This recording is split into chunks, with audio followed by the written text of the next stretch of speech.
All right, in today's video, we're talking all about the difference between compressors and limiters. And we're going to briefly cover what a compressor is and how it works. That way you can understand the difference between a compressor and a limiter. And we're going to show examples of when it is best to reach for a limiter instead of a compressor. And we're also going to dispel the myth that is out there from the old days that a limiter is only supposed to be put on the master bus to gain max volume and trim the peaks. That is simply untrue. There is a bunch of good applications for limiters in your mix when the compressor simply is not cut out for the job.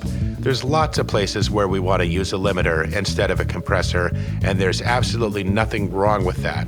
But in order to understand when to reach for a limiter, we need to flush it out so you really understand the difference, and we're going to show you the difference in action so you can really see it and hear it. So let's get right into it.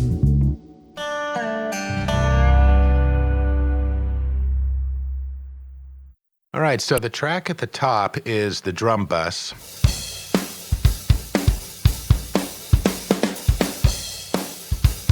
And in the yellow down below, you can see the waveform of the drums as they're playing through. Now, if you could see the crosshairs of the mouse here, this big spike is the big spike in volume of the transient of the drums. Now, on the left on the meter, you can see the bulk of the drum sound, where the big gray blob is down around -24 dB.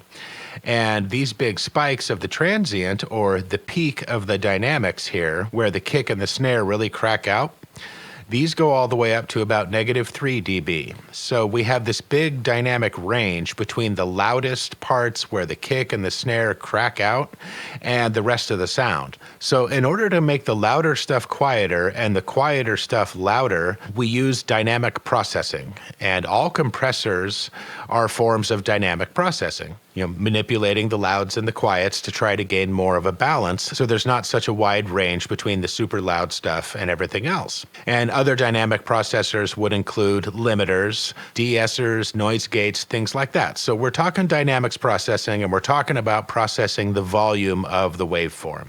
And this is why we use compressors. So you have less dynamic range and you have things more glued together and it sounds more cohesive, and so those big spikes in volume aren't jumping out too far. And one of the main reasons you want to do that is so you can get the whole thing a little louder without the tops of these peaks creeping over the red line. And this is precisely why limiters are used on the master bus, and they're great for that. That's what they were made for. And what compressors were made for is controlling the dynamics of the waveform of everything else other than these giant peaks. The really big dynamic peaks are the part of the waveform that the compressor struggles with the most. So they came up with limiters just to manage these peaks. And it can be confusing because a lot of compressors, when you're looking at them, they're marketed as compressor/limiter. Some just say limiter, some just say compressor.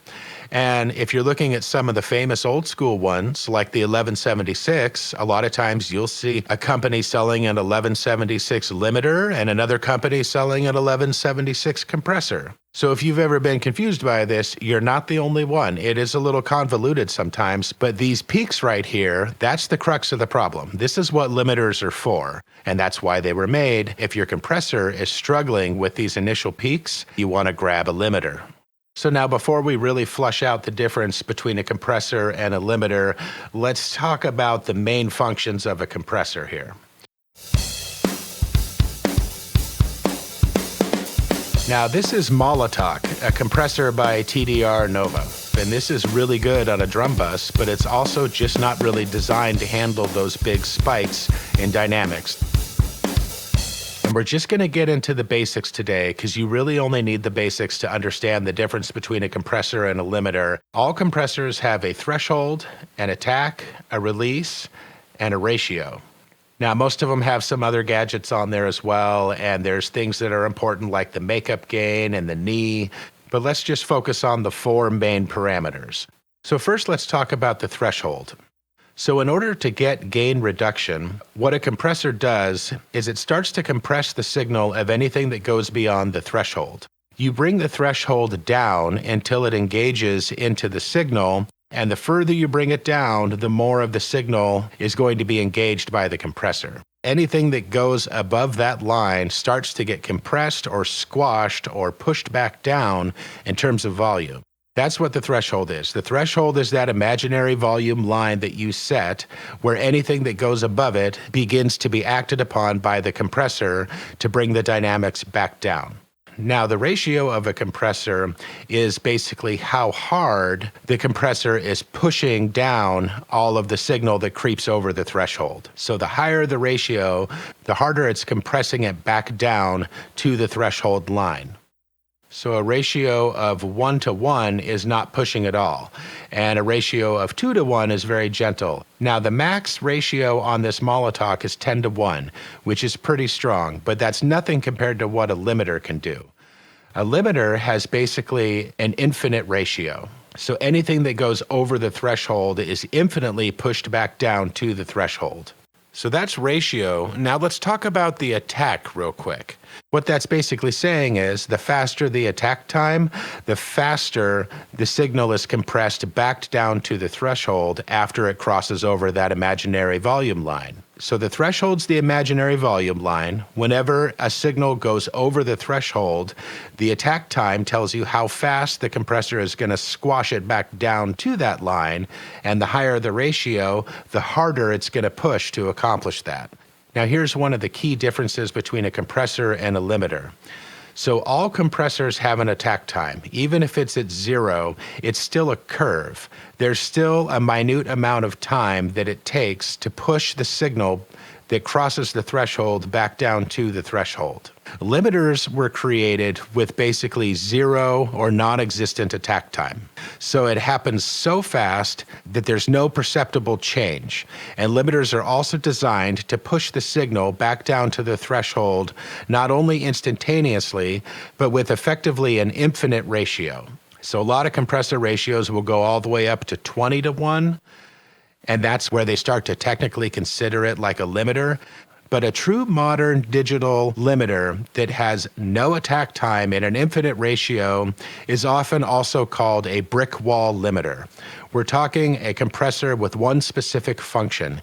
It is to completely squash these peaks back down to the threshold, and it does it as cleanly and as transparently as possible. So you might have a compressor that is capable of doing that more or less, but it may not sound good. It's just not designed to manage these peaks the way that a limiter is. Now there's more to that. Sometimes a compressor can manage these peaks in a way that sounds really cool, and they can add a color and a texture to it that is pleasing, but a lot of times it's just not really cut out for the job of cleanly and transparently reducing peak volumes like this. So that's what limiters are for. So the short answer to when to grab a limiter is whenever you need it. In other words, if your compressor is just not handling these peaks the way that you need it to, just grab a limiter because that's what it was made for and that's what it does best. It's kind of its one and only job. And like I said, there is nothing wrong with putting a limiter on something like a drum bus. Limiters are also very useful on pianos because pianos are very percussive, and limiters are used on vocals all the time. But here's the thing, because the limiter is good at that one function, the limiter does not take the place of the compressor. It just takes the one job away from the compressor.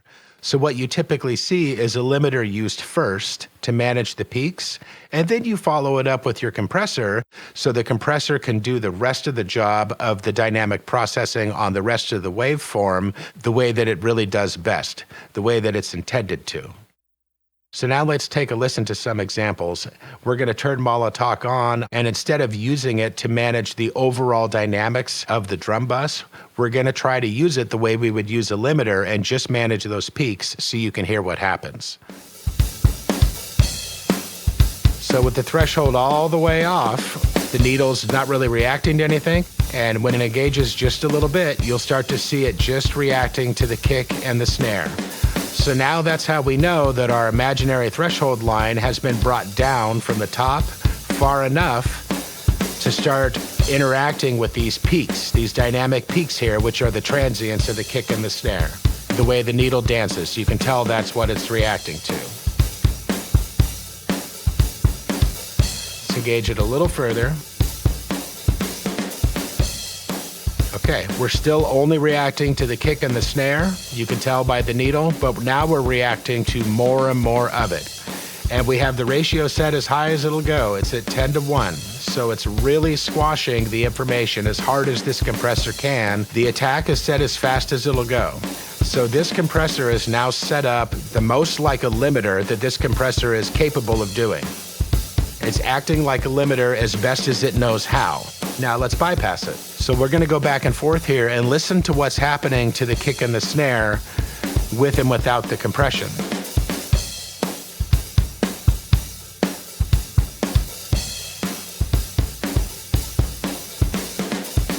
Do you hear how when the compressor's on that we've lost a lot of the snap that we like from the snare?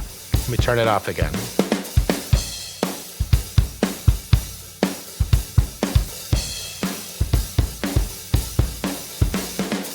Yeah, this compressor is trying to do the job of a limiter, but it's making the snare sound like dirt. And it's not doing the kick any favors either. Now that's the Molotok. Now let's take a look at this bus compressor. Same thing. We have the ratio all the way up as high as it'll go at 10:1. And we have the threshold engaged, so we're just getting the peaks here from the kick and the snare. We have the attack as fast as it'll go, so this bus compressor is now also trying to do the job of a limiter. Let's bypass it and listen to the difference.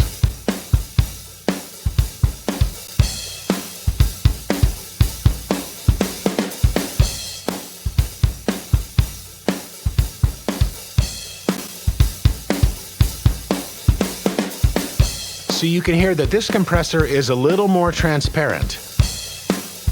It's not making the kick and the snare sound as terrible as the Molotok was, but it's still not doing that great of a job. It's still not the sound that I would want. If I wanted to get these peaks under control, this really isn't helping the overall feel or the groove of the drum bus. Now this is the standard stock limiter that comes with Studio One. So nothing fancy. Let's go ahead and engage this limiter and see how it compares to those compressors. Do you hear how much cleaner that is? The kick and the snare still sound pretty good. They haven't been compromised near as much as the compressors were compromising them. That's because that's what this thing is designed to do. This thing is only managing the peaks of the kick and the snare, and it's not doing everything else we love from a compressor. It's not doing the glue, and it's not using a slow attack and release to get any kind of groove added to it. That's not what it's designed for. All this is doing is managing the peaks, but it sounds a lot cleaner and smoother and more transparent than either of those compressors do. So that's the key. If your compressor is not cutting it, just grab a limiter, because that's what limiters are for. And that brings me to things like the 1176. And this is one of those, when you see 1176, sometimes it'll say limiter, sometimes it'll say compressor. And this is a great example to start to explain that gray area between compressors and limiters. The 1176 is famous as a compressor because it's so fast. So is it technically a modern digital brick wall limiter? No. But to give you some context of how fast it is, the attack time on the Molotok at its fastest was 0.1 milliseconds, so super fast, right? The attack time on the 1176 is not even measured in milliseconds. It's measured in microseconds. So it is super, super fast.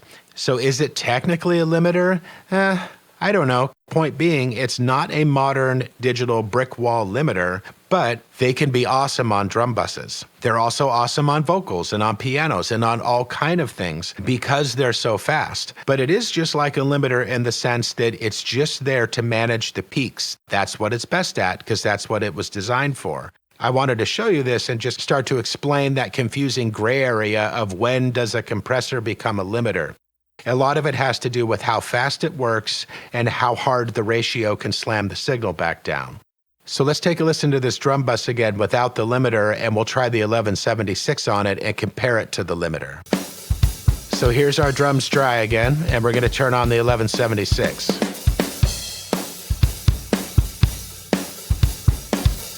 Now right away you can hear what it's doing to the kick drum.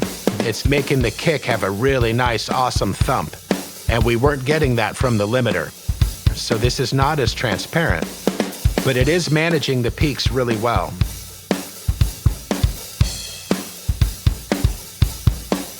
And right now we have the 1176 attack time set at its slowest because that's still super fast. And the ratio is at its lowest. Let's turn it up to its highest. Now we're at 20:1.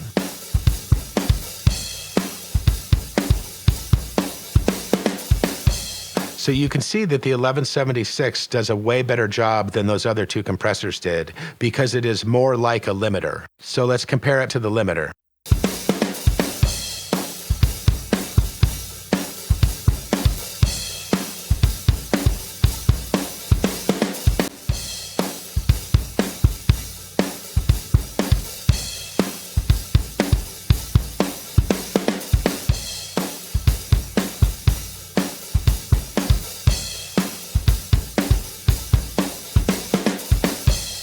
So what I really wanted to impart with that is not to get hung up on any one tool. If you have a compressor that's not cutting it, go for a faster compressor. And if that's not cutting it, just grab a limiter. But most importantly, if you don't like the sound you're getting for the job that you're doing and managing those peaks, try a different tool and do not hesitate to grab a limiter. That's what they were made for. And then after the limiter in your effects chain, you can still turn on a nice compressor that has great color and character, and you can go to work on shaping the rest of that waveform and finishing off the dynamic response and getting it more tight the way you want it, getting the groove and the bounce and the glue. But you can't accomplish all that with the limiter. But you also can't expect to get all of that out of your compressor if it's overreacting to those peaks. A lot of times you'll need a limiter and a compressor after the limiter. And there's nothing wrong with that. And there's nothing wrong with using modern digital brick wall limiters in a DAW, whether it's a drum bus, a piano, vocal, basically wherever you need it. If you're managing peaks that are just too much for a compressor without making them sound terrible, then grab a limiter, because even a really nice compressors may not just be cut out for that job, because that's not really what they're designed to do. That's what limiters are designed to do. So there you go. I hope that helps. Do not hesitate to grab a limiter, and don't let anyone tell you that you're not supposed to put a limiter on whatever you need to put it on, because if you need it, you need it. And you got to remember, a lot of recordings are just not that great. Sometimes you have things jump out, and if it's only one or two things jumping out, sure, some volume automation might do it for you. But if you have a really dynamic drum bus or a really dynamic piano performance or even a really dynamic vocal performance, use a limiter to just manage the peaks, because it does it transparently and cleanly without butchering the peaks. And then you can go to work with the compressor and not have to overwork your compressor and use the compressor more for what it was designed to do. And before we leave this, I also want to explain that there are more ways than just using a limiter to manage those peaks. There's also clippers, and clippers are really cool too. Now, as I said, with the limiter, anything that goes over the threshold gets squashed back down. A clipper doesn't squish it back down. A clipper literally trims it off like scissors on a haircut. And that can have a really cool effect too. And if you haven't checked out my video called Saturating Transients, I basically duplicate the job of a clipper, but with a free saturator. And it's more or less doing the same thing, but it has a slightly different effect where you get even more harmonics introduced into the waveform than you would with a clipper. So there is more than one way to go about managing those peaks. But if you want a clean, transparent tool to manage those peaks, grab a limiter. That's what they're for. And in the next video, we'll get further into those parameters on the compressor, the threshold, the ratio, the attack, and the release, and we'll break that down in more detail. And then after that, I'll get a video out showing the 1176 LA2A combo, because if you've never seen that in action, it's really cool.